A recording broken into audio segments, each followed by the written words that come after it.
رسول اللہ صلی اللہ علیہ وسلم نے ارشاد فرمایا، جب اللہ تعالیٰ کسی بندہ کے ساتھ بھلائی کا ارادہ فرماتے ہیں تو اسے دین کی سمجھ عطا فرماتے ہیں اور صحیح بات اس کے دل میں ڈالتے ہیں۔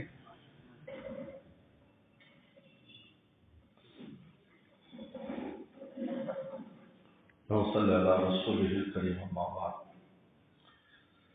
حدیث مبارکہ آپ نے سنی ہے، سیدنا امیر معاویہ رضی اللہ عنہ سے روایت ہے، من یرید اللہ بہ خیرا یفقہہ فی الدین، اللہ جس سے خیر کا ارادہ کرتے ہیں اس کو دین کی سمجھ عطا فرماتا ہے۔ ایک ہوتا ہے دین کا عمل، ایک ہوتا ہے دین کی سمجھ، دونوں میں فرق ہے۔ بغیر سمجھ کے دین پر عمل کر رہے ہیں، اس کی حقیقت کو نہیں سمجھتے کہ جو عمل کر رہے ہیں، کیوں کر رہے ہیں، کیسے کر رہے ہیں۔ ایک ہوتا ہے کہ سمجھداری کے ساتھ عمل کرنا، اور یہ سمجھداری صحبت اور علم سے آتی ہے۔ یا علم پڑھے یا کسی بزرگ کے پاس بیٹھے، پھر دین کی سمجھ آ جاتی ہے کہ یار یہ دین اس عمل کو کہاں استعمال کرنا ہے، یہ سمجھ آ جاتی ہے۔ یہ بہت اہم بات ہے۔ آج لوگ دیندار ہیں لیکن کس موقع پر ان کو کون سی بات کرنی چاہیے یہ اندازہ نہیں، ویسے کر لیتے، بے موقع بات کر لیتے۔ یہ پسندیدہ نہیں، ہر چیز کا موقع ہوتا ہے، سمجھانے کی بات ہوتی تو خود کو سمجھ نہیں ہے، اس لیے بے سمجھے والے کام کرتے ہیں۔ ایک حدیث شریف لے لی، کوئی ترجمہ آ گیا، بولو جی اس حدیث میں پہنچاتا ہے، بھائی یہ تو دیکھو پیغمبر صاحب یہ بات کس موقع پر فرمائی تھی، اس وقت کیا ماحول تھا، مخاطبین کون تھے، کن کے بارے میں بات کی۔ دیکھو ایک حدیث شریف میں آتا ہے کہ سب سے افضل عمل یہ ہے کہ کھانا کھلاؤ، ایک حدیث شریف میں آتا ہے سب سے افضل عمل یہ ہے کہ وقت پر نماز پڑھو، ایک حدیث شریف میں آتا ہے افضل عمل یہ ہے کہ لوگوں کو سلام کرو۔ اب مختلف ایک ہی سوال کے مختلف جواب ہیں۔ یہ رسول اللہ نے موقع، غربت ہے، لوگ کھانے پینے تنگ ہیں، یہ افضل عمل کھانا کھلانا، یہ افضل عمل۔ لوگوں میں انقطاع ہے، ملاقاتیں، اور ان میں فرمایا ایک دوسرے کو سلام کرو۔ نماز میں سستی ہے، افضل عمل یہ ہے کہ نماز پڑھو۔ تو تفقہ فی الدین جو ہے یہ بہت اہمیت ہے۔ ایک ہوتا ہے عمل کرنا، لیکن عمل تو کرے لیکن سمجھداری کے ساتھ کرے۔ اس لیے عائشہ صدیقہ رضی اللہ فرماتی ہیں کہ اعمال کی قیمت دو وجہ سے لگتی، ایک تو اس عمل میں مشقت کتنی ہوئی، جیسے سردی ہے، وضو کرنا، وضو کر کے نماز پڑھنا، یہ مشقت والا عمل ہے تو اس کا اجر بھی زیادہ ہے۔ زیادہ سردیوں میں اجر بڑھ جاتا ہے، گرمیوں میں روزہ رکھنا مشکل ہے تو گرمیوں میں اس کا اجر بڑھ جاتا ہے۔ سردی کے روزے کا اجر اتنا نہیں جتنا گرمی کے روزے کا ہے، اس لیے کہ روزہ رکھنا سردی میں بہت آسان ہے۔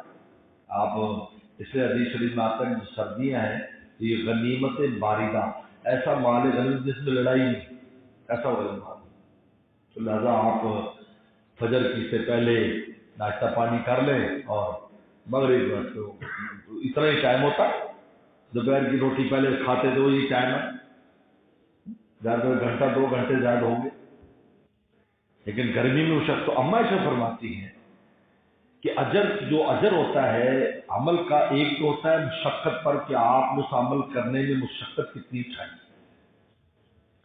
اور دوسرا اجر ہوتا ہے سمجھداری پر کہ کس سمجھداری کے ساتھ تم نے اس عمل کو دیا ہے، یہ کس سمجھداری کے ساتھ، کس تفقع کے ساتھ تم نے اس عمل کو انجام دیا ہے، اللہ تعالیٰ اس کو دیکھتے ہیں۔ ان دو پر تمہارے عمل کی قیمت لگتی ہے۔ نماز پڑھنے اس لیے کہا جاتا ہے کہ انسان نماز کی جو ضروری آیات ہیں، سورہ فاتحہ، چھوٹی صورتیں جو انسان عام طور پڑھتا ہے، ان کا کم از کم ترجمہ ہی کسی سے پڑھ لے، تاکہ جب پڑھ رہا ہو تو مجھے بھی میں اللہ سے کیا مناجات کر رہا ہوں۔ تو اس کو کہتے ہیں تفقہ فی الدین. تو تفقہ دین کا جو اعلیٰ مرتبہ ہے کہ پورا عالم بنے، لیکن خالی عالم بھی نہ بنے، یعنی عالم عمل والا عالم بنے، جن کو علماء ربانیین کہتے ہیں. یہ تو کامل درجہ ہے. اور ادنا درجہ یہ ہے علماء کے پاس بیٹھے، ان سے جب بات سنے گا سنتے سنتے دین کی سون میں آ جاتی. جیسے کسی بھی انسان کسی کاروباری کے بعد بیٹھ جاؤ تو کچھ دن کے بعد اس کاروبار کی کمی بیشیاں میں صفر سمجھ میں آنے لگ جاتا ہے. یا وہ کام نہ کرتا ہو لیکن سمجھدار ہو جائے گا اس کام میں. اگر کوئی کلا کو اگر وہ کام کرے گا کسی کو مشورہ دے گا تو مشورہ دے سکتا ہے. حضرت تھانوی رحمہ اللہ کو جسے نے لکھا کہ میں بان و سوتلی کا کام کرنا چاہتا ہوں، آپ مشورہ دیں. نے فرمایا کہ بھی میرے ابا نے نہ بان بٹا نہ بان بیٹا. صحیح بات کی حضرت نے، میرا تو یہ کام ہی نہیں، ہمارے ابا جان نے یہ کام نہیں، تو میں تجھے اس کا کیا مشورہ دوں گی؟ اس سے مشورہ لو جو اس فیلڈ کا آدمی ہو. سیدھی بات ہے. چاول کا کام کرنے چاول والوں سے جا کے پوچھو بھائی کیا منڈی میں کس طرح ہوتا ہے، کاروبار سے پوچھو مولوی صاحب کیا بتائیں گے. مولوی صاحب تو دعا کریں گے زیادہ. یہ تو جب انسان سو میں بیٹھتا ہے تو سمجھداری آنے لگتی ہے. اس لیے بڑے بڑے ایسے لوگ دنیا میں گزرے ہیں جو علم میں نہیں تھے اتنے آگے، لیکن بزرگوں میں بیٹھ کر ان کی سمجھ اتنی اونچی ہو گئی تھی علماء مشورہ لینے آ کر. جناب آپ ہمیں بتائیں اس کے بارے میں. حاجی امداد اللہ مہاجر مکی رحمۃ اللہ علیہ تیسرے درجے تک پڑھے تھے، صرف کافیہ تیسرا درجہ. پھر ان کے جو والدین فوت ہو گئے تھے تو حضرت اکیلے ہو گئے تو محنت مزدوری شروع کر دی. لیکن دل میں آگ اللہ کی محبت کی لگی تھی، اس کی تلاش میں ہر وقت رہتے تھے کہ مجھے مولا کیسے ملے گا. خیر خواب انہوں نے دیکھا، ایک بزرگ کو دیکھا کہ ان کی صحبت میں گئے تو اس بزرگ کی تلاش کے لیے حضرت نے کوئی مزار نہیں چھوڑا پا ہندوستان کا. کبھی کلیر شریف جا رہے ہیں، کبھی احمد آباد میں بہت بڑے بڑے بزرگ دفن ہیں، وہاں کتنی راتیں گزاری لیکن تشفی نہیں ہو رہی. تو کسی نے کہا کہ حضرت یہ تھانہ بھون کے قریب ایک لوہاری چھوٹی سی بستی ہے، وہاں بھی ایک بزرگ ہے لیکن بچوں کو قاعدہ پڑھاتے ہیں تو اس کی پتہ تو نہیں چلتا، لیکن کہتے ہیں وہ بھی دعا دو لوگ کراتے ہیں، ان کی دعائیں قبول ہوتی ہیں. فرمایا بھائی میں اس کی بھی ٹرائی کر لوں. تو حضرت بچوں کو پڑھا رہے تھے قاعدہ. جیسے مسجد میں جا چھوٹی مسجد تھی تو دیکھا تو وہی تھے جو خواب میں دیکھا تھا. تو دوڑتے ہوئے آئے اور حضرت کے پاس دوزانوں بیٹھ کے مصافحہ کیا. تو حضرت نے فرمایا ہم مسکرا کے تجھے اپنی خواب پر بہت یقین تھا کہ تم ڈھونڈتا پھرتا ہے. وہ میاں جی نور محمد جنجانوی لوہاری بستی میں وہاں وہ رہا کرتے تھے. اللہ نے اتنا بڑا مقام حاجی صاحب کو دیا کہ حضرت مولانا قاسم نانوتوی رحمۃ اللہ علیہ کے زمانے میں پورے ہندوستان میں جیسا عالم کوئی نہیں تھا. انگریز ہر سال عیسائیت کی اشاعت کے لیے پوری دنیا جو جتنے بھی ہندوستان میں مذاہب رائج تھے ان کا مناظرہ کرایا کرتے تھے. تو انہیں ایک بہت بڑا مناظرہ رکھا انگریزوں نے اور ٹاپ کے پادری بلوائے تاکہ عیسائیت حق ثابت ہو. ہندو پنڈت آ گئے، سکھوں کے آ گئے، ہر مذہب والے جتنے مذہب ہندوستان میں آئے تاکہ ہمارے جب عیسائی ان کو ہرائیں گے ہمارے جو پادری تو ہمارا مذہب یہاں لوگ قبول کر لیں گے. اور دنیا جمع تھی اس کو جو نا مناظر شاہ جہان کہا جاتا ہے، شاہ جہان پر رکھا تھا اور انگریز خود اس میں آئے. بڑے بڑے پورے ہندوستان کے انگریز وائس رائے تک موجود تھا. تو حاجی صاحب جو ہے مولانا قاسم نانوتوی رحمۃ اللہ علیہ بہت دبلے پتلے سے انسان سے بالکل اور رہتے بھی بالکل سادہ حیات میں پہچاننا مشکل ہوتا تھا. مولوی صاحب ہیں. حضرت گئے، مناظرہ ہوا.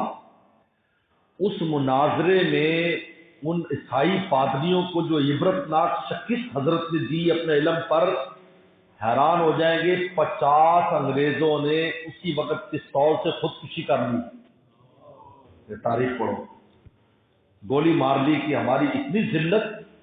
مولوی صاحب دبلا پتلا تھا، یہ بڑے بڑے مکھن اور پنیر کھائے ہوئے لندن سے آئے ہوئے پادری اس کا مقابلہ نہیں کر سکے.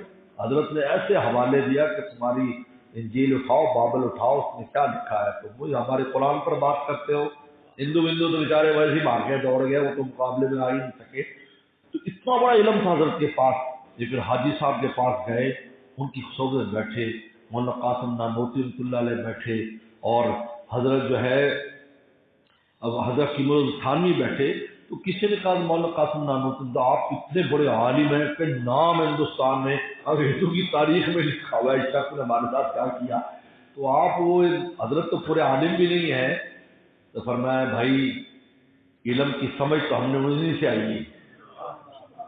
پھر عجیب خوبصورت مثال دی، کہا کہ ہم لڈو کا نام جانتے تھے، کھایا نہیں تھا، حضرت نام نہیں جانتے تھے لیکن کھاتے تھے، تو ہمیں لڈو کھانوں کو ملا، تب پتہ چلا کہ یہ لڈو ہے۔ بولو بھائی ایک آدمی کہا لڈو لڈو لڈو لڈو، منہ میٹھا ہو جائے گا؟ برفی برفی برفی ہو جائے، میرے منہ میں تو پانی آ رہا ہے لیکن میٹھا تو نہیں ہوگا نا۔ لیکن کوئی تم کہہ یار یہ پتہ نہیں کیا چیز ہے، کھانا کھانا، یہ تفقہ فی الدین ہے جو صحبت سے آتا ہے۔ صحابہ کرام کو یہ نعمت رسول اللہ کی سنت، یہ تفقہ فی الدین، اللہ نے صحابہ کرام کو یہ نعمت دے، قرآن نے ان کے تفقہ کا فیصلہ کر دیا۔ یہ فقہاء یہ ہیں سب سے پہلی جماعت صحابہ کی صحبت سے، پھر تابعین کی، تو صحابہ کی صحبت سے، پھر طب تابعین کی جماعت۔ انہی میں سے امام اعظم حنیفہ رحمۃ اللہ جیسے لوگ نکلے، امام شافعی جیسے لوگ نکلے، امام احمد بن حنبل جیسے لوگ، امام مالک جیسے لوگ نکلے، یہ وہ لوگ۔ تو تفقہ جو ہے اس کا اول درجہ کا علم حاصل کرے، لیکن نہیں تو پھر بڑوں کو بزرگوں کو بیٹھے دین کی سمجھ آئے گی۔ پھر نماز روزے کا دیکھا گیا کہ نماز روزے میں کیا، کس طرح پھر نماز معلوم ہوگی، روزہ معلوم ہوگا، آج عمرہ معلوم آگے دیکھیں، لوگ جاتے ہیں آج عمرے پر، کسی عالم کے ساتھ بزرگ کے پاس جا کر دیکھو، 5-6 یہ کرونا سے پہلے ایک حج پر جب اس سے بند ہو گیا تو میں حاضری دی، تو اب جگہ جگہ پر ایک دن پہلے ٹریننگ ہو رہی، بھائی دیکھو کل ہم نے عرفات جانا ہے، ہم نے کیا کرنا ہے، کیا پیش کرنا ہے، ان کو سمجھ دے رہے۔ عرفات میں ابھی کل مزدلفہ صبح فجر میں جانا ہے، کیا کرنا ہے؟ اب مزدلفہ میں کہہ رہے ہیں بھائی اب ہم نے مینا جانا ہے، وہاں پر ہم نے کیا کرنا ہے؟ تو 5 حاجی کھڑے ہو گئے، جب ختم ہو گیا حج تو آخری دن تھا مینا کا، تو 5 حاجی کھڑے ہو گئے، سندھ کے تھے، اچھے کچھ ذمہ دار تھے، کچھ افسر تھے، انہوں نے کہا مولانا صاحب 4-4 5-5 حج کیے ہیں، لیکن اس کا یقین ہے کہ یہ قبول ہے۔ نہ پہلے کیا، ہمیں تو پتہ ہی نہیں تھا، بس لوگوں کے پیچھے آگے چلے جائیں، ہمیں یہی پتہ نہیں یار کیا کرنا، بس جیسے کر لیا۔ اس کا نام تفقہ نہیں ہے۔ آپ کو پتہ ہوگا آپ عمل کس طرح کرنا ہے، کیوں کرنا ہے، یہ کچھ تو پتہ ہونا چاہیے نا انسان کو۔ اس لیے ہم کہتے ہیں حج عمرے والوں کو بھائی جہاں اتنے پیسے لگاتے ہو، ریزلٹ کے پاس بار بار چکر لگا رہے ہو، تو کسی عالم کے پاس بھی 2-4 چکر لگا دیا کرو، پھر وہاں جا کر تو مشکل نہیں ہے، ورنہ اتنی حالات خراب ہیں، اتنے حالات خراب ہے، حیرت ہوتی ہے۔ کتنے میرے پاس وہاں سے بعض نمبر دے دیتے، میسج آتے ہیں، طواف کر لیا جی، میں تھک گیا، مجھ سے صحیح نہیں ہوتی ہے، رام کھول دیا۔ مجھے ایک حاجی نے فون کیا، بڑی دلچسپ، میں حج پر ہی تھا، مجھے کہنے لگا کہ جی میں جی یہ طواف شروع کیا ہے، یہ ختم ہی نہیں ہو رہا ہے جی، میں تو کئی گھنٹے ہو گئے، پنجاب کا تھا۔ میں کیوں؟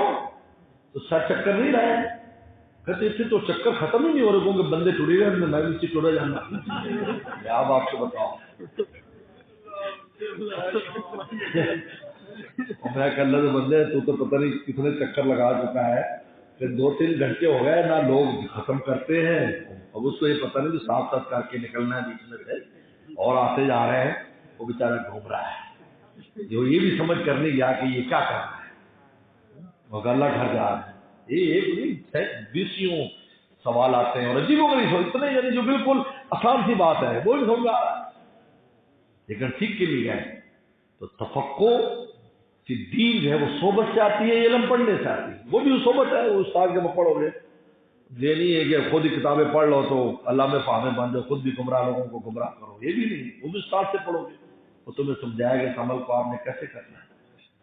ہمارے اساتذہ کرتے تھے، پوچھتے تھے ہاں بھائی صلاۃ تسبیح کی حدیث پڑھائی تھی، کس نے کل صلاۃ تسبیح پڑھی؟ پوچھتے تھے رات پڑھی یا نہیں پڑھی، یہ پوچھتے تھے۔